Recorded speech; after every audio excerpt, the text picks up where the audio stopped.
పొడిపిండితో దోశ తయారు చేయ విధానం. ఒక్కరికి 2 స్పూన్లు, మన దగ్గర మీ ఇంట్లో ఉన్న గంటెతోని ఒక్కరికి అంటే ఇద్దరికి వేస్తే 4, ముగ్గురికి వేస్తే 6, కొంచెం ఎక్కువ వేసుకున్నా పర్లేదు. ఓకే, ఇది దోశ పిండి తీసేసుకున్నాము.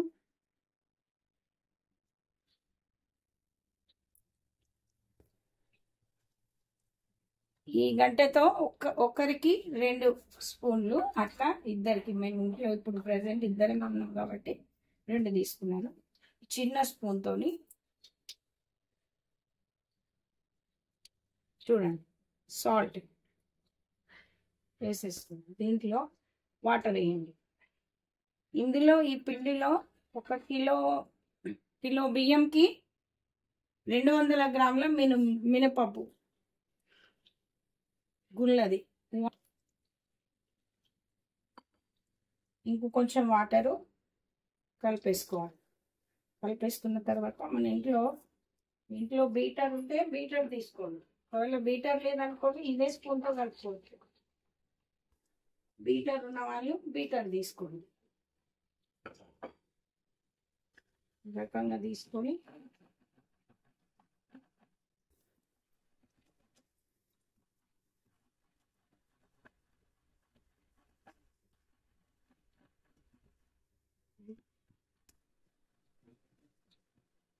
₹150 పెద్ద కాస్ట్ ఏం కాదు.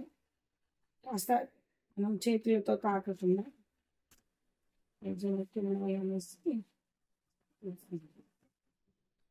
ఓకే, ఇప్పుడు ఒకసారి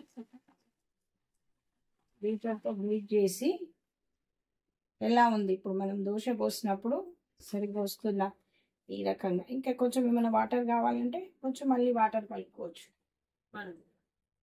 చూడండి, 2 స్టవ్లు వెలిగించుకుంటాను నేను, ఎందుకంటే ఎప్పుడు వేసినా 2 స్టవ్ల మీద దోశలు వేస్తుంటా. ఇది ఇన్స్టంట్ దోశ, ఆల్రెడీ మనము ముందే పట్టించుకొని పెట్టుకున్నాము. ఓకే, కొంచెం స్టవ్ వెలిగిన తర్వాత మంట హైలో ఉండొద్దు, అలాగని చెప్పి సిమ్లో ఉండొద్దు. హై వద్దు, కంప్లీట్ సిమ్లో వద్దు, మీడియం ఉండాలి. కొంచెం ఇట్లా అన్నప్పుడు మనకు చేతికి సెగ తగులుతుంటుంది. ఇంకా వాటర్ ఉన్నాయి కదా, మనం క్లీన్ చేసి కంప్లీట్ వెళ్ళిపోవాలి.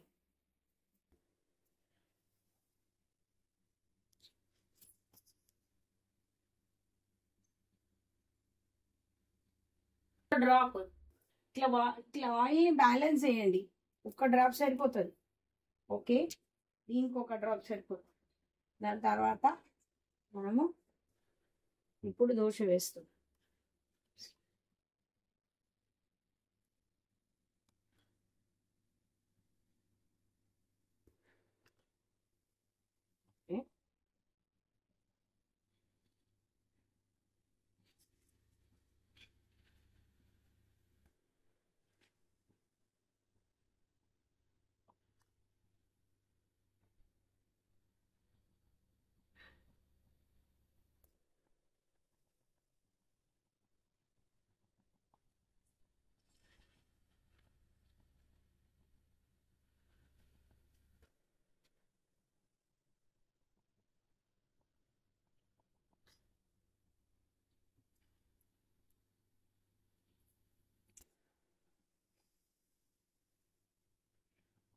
ఇప్పుడు చిన్నగా మళ్ళీ 1 డ్రాప్ ఇట్లా సైడ్లకి ఒక్కొక్క డ్రాప్ ఇట్లా వేయండి. ఎక్కువ ఆయిల్ వేయొద్దు, దీనికి ఎక్కువ ఆయిల్ అవసరం కూడా లేదు, వచ్చేస్తుంది.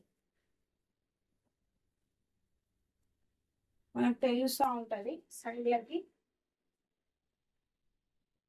అవుతుంది. దీన్ని మనం ఏం చేస్తున్నామంటే ఇక సైడ్లకి కొంచెం ఇట్లా అనేసాం.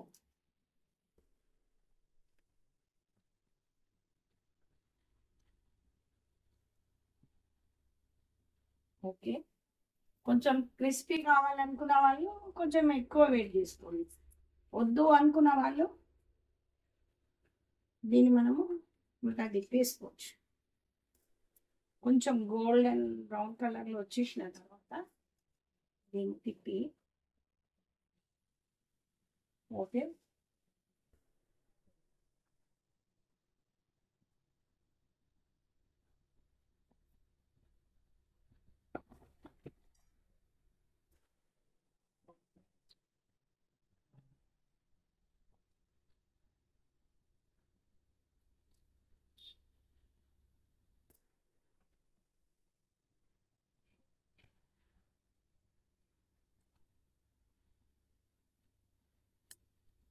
తీసేయడం అయిపోయింది.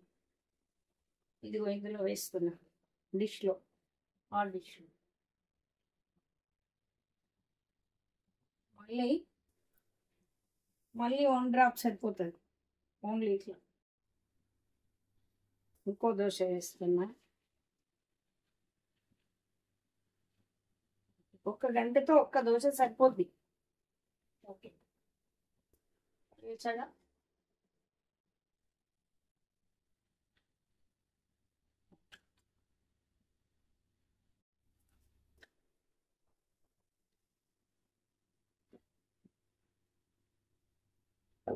చూడండి